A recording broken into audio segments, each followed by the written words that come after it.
The 16th Street Baptist Church in Birmingham was used as a meeting place for civil rights leaders such as Martin Luther King, Ralph David Abernathy, and Fred Shuttlesworth.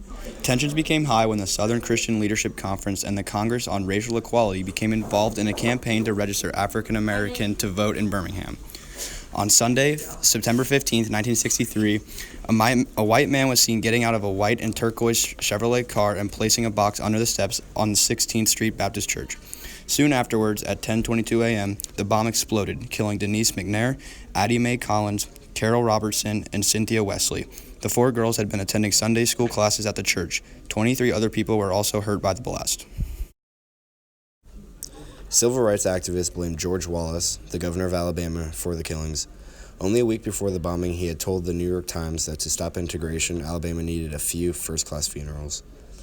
A witness identified Robert Chambliss as a member of the Ku Klux Klan as the man who placed the bomb under the steps of the 16th Street Baptist Church.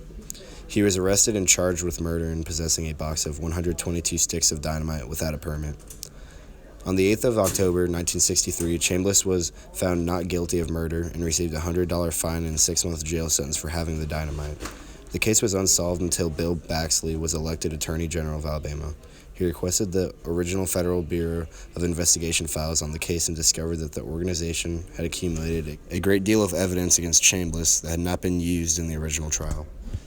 In November of 1977, Chambliss was tried once again for the 16th Street Baptist Church bombing.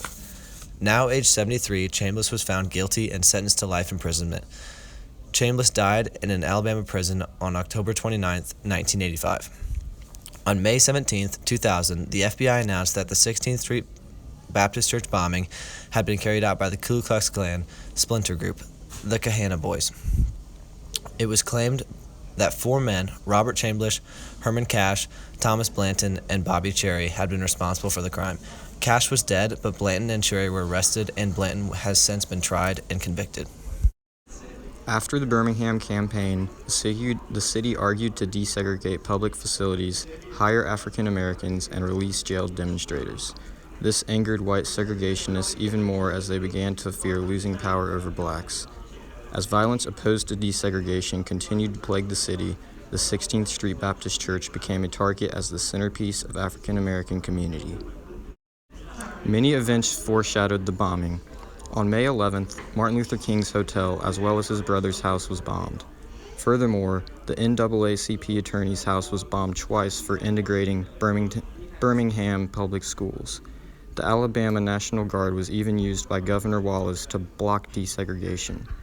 Robert Chambliss, later named as suspect, said, "Just wait until Sunday morning and they'll beg them to desegregate." In conclusion, although intended to halt the civil rights movement, the bombing instead accelerated the movement and eventually came to influence the passage of the Civil Rights Act of 1964. With photos of the church bombing released, the brutal and unjust murders taking place in the U.S. were revealed internationally. This level of human rights violation released globally is what led the United States to take action.